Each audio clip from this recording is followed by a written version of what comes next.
नमस्कार, स्वागत है आपका द न्यूज़ लॉन्चर पर। मैं हूं अशोक वानखड़े, लेकर आया हूं आपका अपना कार्यक्रम द डायरेक्ट हिट।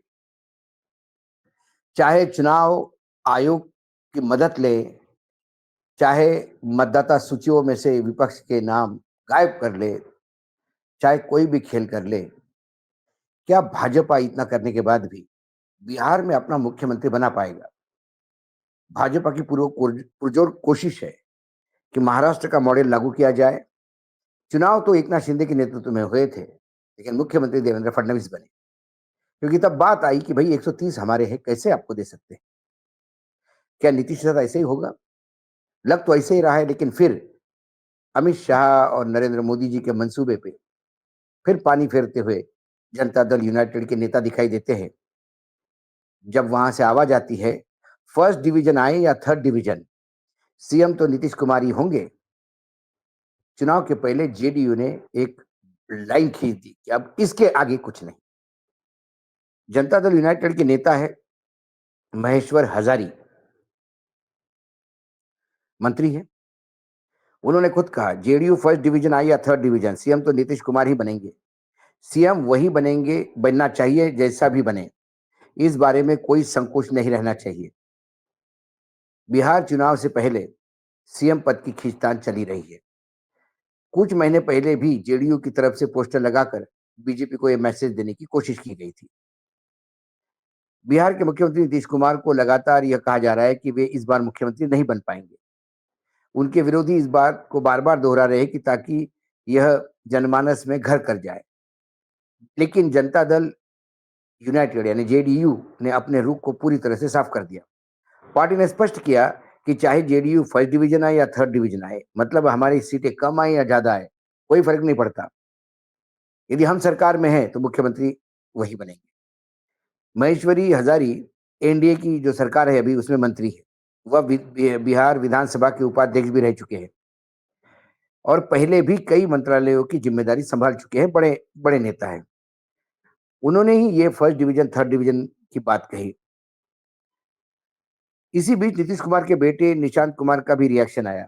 निशांत ने कहा कि बिहार में फिर से एनडीए की सरकार बनेगी, चुनाव में एनडीए भारी बहुमत मिलेगा और मेरे पिता ही मुख्यमंत्री बनेंगे। बीते कुछ महीनों में बिहार की सियासत में सीएम पद को लेकर चर्चाएं चल रही।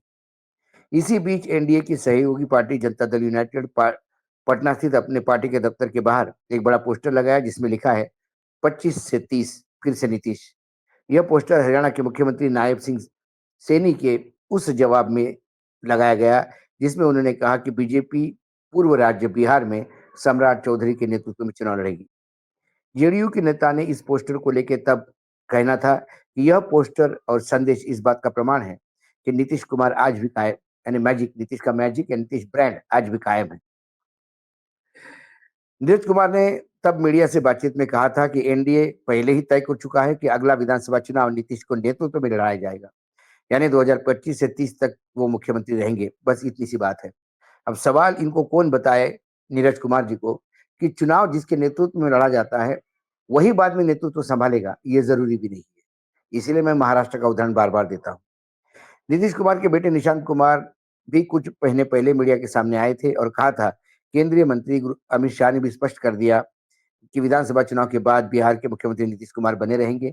ये शायद निशांत को उन्होंने अकेले में बताया होगा, जैसे उद्धव को भी उन्होंने बताया था कि आधा आधा टर्म, 5 साल में 2.5 साल मुख्यमंत्री शिवसेना का रहेगा, 2.5 साल बीजेपी का। और जब सत्ता दोनों मिलके सत्ता में आए, अच्छा बहुमत मिला, तब अड़े रहे कि किसी भी हालत में देवेंद्र फडणवीस ही 5 साल के लिए मुख्यमंत्री रहेंगे। अब इन तमाम बयानों से जेडीयू की तरफ से एक तो संकेत आता है कि जेडीयू लगातार इस बात को चिंतित है कि नीतीश के ब्रांड को कहीं खराब तो नहीं होने दे रहे। नीतीश के स्वास्थ्य, क्योंकि अब उनकी उम्र भी हो गई है, स्वास्थ्य को लेकर भी चिंता है। उलूल जुलूल हरकतें करते रहते हैं, उसको भी विपक्ष लगातार ये करता है। दूसरी तरफ क्राइम क्राइम पिछले दिनों में इतना बढ़ गया है, और यदि क्राइम का ग्राफ देखा तो लालू यादव के समय लगातार जंगल राज 2005 से पहले सिर्फ जंगल राज ही था बिहार में, इसलिए लालू यादव को लगातार बदनाम किया जाता है। लेकिन 2015 से 24 ये जो नेशनल क्राइम ब्यूरो का रिकॉर्ड है, वो बताता है कि 2015 से 2024 तक बिहार में 80% क्राइम बढ़े हैं।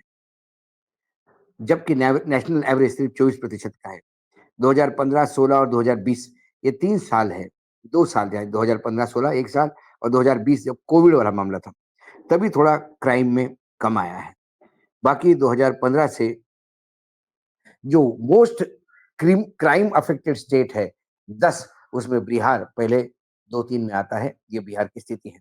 क्राइम को लेके, गवर्नेंस को लेके, भ्रष्टाचार को लेके लगातार सरकार घेरे में है। सरकार यदि आज भी कहती है और नीतीश कुमार आज भी कहते हैं कि 5 साल और दो मैं विकास करूँगा और 2005 की पहले की सरकार को विकास के लिए या बिहार के वर्तमान स्थिति के लिए यदि रिस्पॉन्सिबल मानती है तो ये हास्यास्पद है। क्योंकि आज 20-25 साल से यानी 20 साल तो हो ही गए नीतीश कुमार मुख्यमंत्री है। 20 साल में पूर्ण रूप से बिहार का बदलाव होना चाहिए था, लेकिन बदलाव नहीं हुआ। 20 साल से नीतीश कुमार अपने विचारधारा पे भी अड़िग नहीं रहे। 20 साल में वो लगातार कभी बीजेपी के साथ, तो कभी आरजेडी के साथ, तो कभी बीजेपी के साथ, ये सत्ता के समीकरण देखते हुए कूदते रहे और उनकी विचारधारा लगातार घाघरा नदी की जैसी धाराएँ बदलती रहती हैं बाढ़ में, वैसे वो बदलते रहे। आज भी बिहार में भ्रष्टाचार चरम पे है, बिहार में एजुकेशन हो गया, बिहार में जहरीली दारू का इश्यू हो गया, बिहार में गवर्नेंस नाम की चीज़ पूर्ण रूप से डिरेल्ड है। ऐसे चलते लगातार भाजपा भी आक्रामक हो रही है, लेकिन भाजपा विपक्ष पर आक्रामक आक्रामक होते हुए भाजपा ने कम से कम सबसे बड़ी पार्टी होने का तमगा तो ले लिया। अब इस बार भाजपा प्रयास करेगी कि जनता दल यूनाइटेड और कम हो जाए और बीजेपी अपने बलबूते पे सरकार पे आए। क्योंकि एक राज्य ऐसा है बिहार, यदि वो अपने बलबूते पे आती है, तो बिहार हो गया, उड़ीसा हो गया, आसाम हो गया, नीचे यूपी हो गया, उसके बाद पूरा करीब-करीब पूर्वी और उत्तरी जो भाग है, मध्य प्रदेश, छत्तीसगढ़, राजस्थान तो ऑलरेडी उनके पास है। महाराष्ट्र में मिली-जुली सरकार है, गुजरात उनके पास है। तो जहाँ भी वो अपने बलबूते पे है, एक आध ही राज्य है जहाँ पे मिली-जुली सरकार है। तो कुल मिलाकर वो अपने वजूद से सरकार बनाना चाहते हैं और ये बिहार अभी नहीं तो कभी नहीं वाला मामला है। इसीलिए चुनाव आयोग से लेके तमाम लोग उसमें लगे हुए हैं।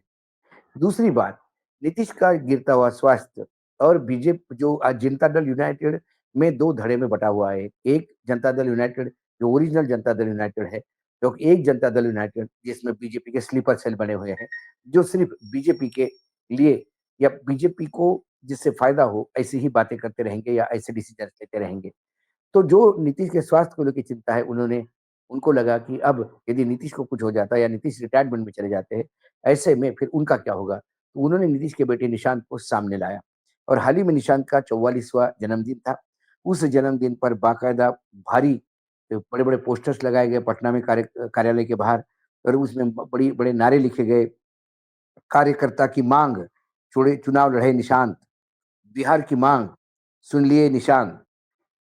और ये जो 44 साल का युवा है, निशांत शांत स्वभाव का है और 2025 से ही उसका नाम धीरे-धीरे सामने आया, क्योंकि वहीं से उन्होंने पॉलिटिकल स्टेटमेंट देना शुरू कर दिया। अपने पिता पे होने हुए आरोप का वो बाकायदा जोरदार खंडन भी करते हैं और लगातार उसे ग्रूम करने का प्रयास है, लेकिन बिहार की राजनीति में जो तेज-तर्रार तेवर चाहिए, वो तेवर निशांत में नहीं है, वो एक खामियाज़ा है। लेकिन क्या बिना शांत स्वभाव के निशांत अपने पिता जैसे कुछ कर पाएँगे? ये भी एक है। लेकिन एक धड़ा लगातार निशांत को प्रोजेक्ट करने में लगा हुआ है।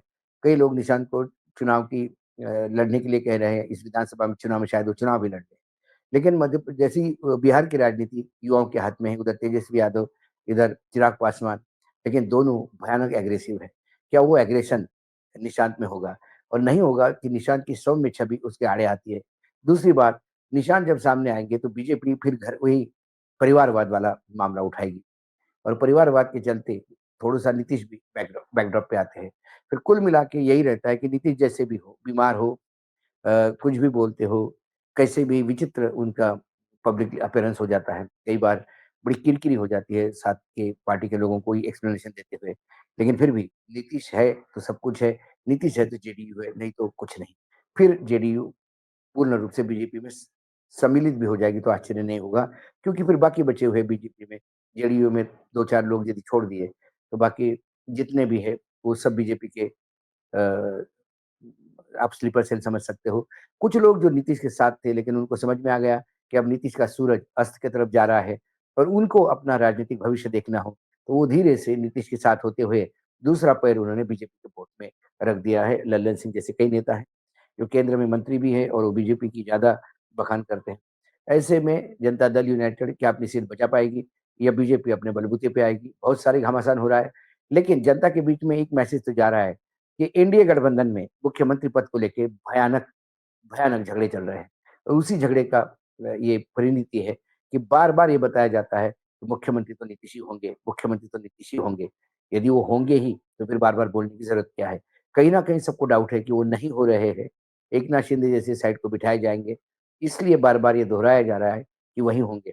जब-जब नीतीश के जो खास लोग हैं, ये जो ज़ोरों-शोरों से बोलते हैं, अब तो ये फर्स्ट डिवीज़न, थर्ड डिवीज़न भी हो गया, तो उन्होंने मान ही लिया है कि उनकी सीटें बिल्कुल थर्ड डिवीज़न की आ रही हैं। फिर भी चाहे थर्ड डिवीज़न की भी सीटें आएँ, लेकिन मुख्यमंत्री तो नीतीश होंगे। ये इस बात का द्योतक है कि वो सीट छोड़ेंगे नहीं। राजनीति में बहुत सारी इफ्स एंड बट्स होते हैं। There is a lot of things between the ellipse and the cups. Cup जब आप कॉफ़ी पीते हो तो पीने जब तक कॉफ़ी आप मुँह पे लगा के घूँट अंदर नहीं लेते हो, तब तक कॉफ़ी में और आप में गैप होता है। अंग्रेज़ी कहावत है। ऐसा ही जब तक मुख्यमंत्री पद पे शपथ नहीं होती, तब तक बहुत गैप होता है। भले ही मुँह के पास कॉफ़ी का प्याला हो। आज डायरेक्ट हिट में इतना ही। कल फिर आता हूँ किसी विषय के साथ, तब तक के लिए नमस्कार। देखते रहिएगा न्यूज़ लॉन्चर।